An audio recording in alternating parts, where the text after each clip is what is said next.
ቆይ ታቦት ይለፍ እንደ ቃሉና እንደ እንትኑ ከቆምን ሴት ልጅ ተታቦት ኋላ ነው የምትሆነው። እኛ ቀድማ ነው ከፊት ቆመን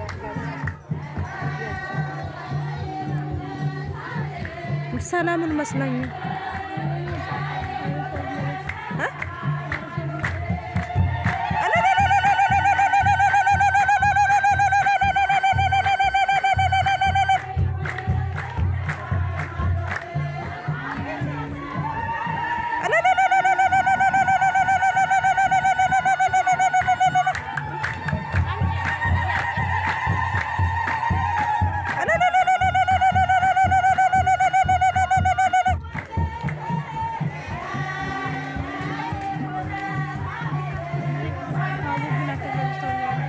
ታቦቱን አልቀርጽም። መዘምራኖቹ ብቻ ታቦቱ ሲመጣ አጠፋለሁ።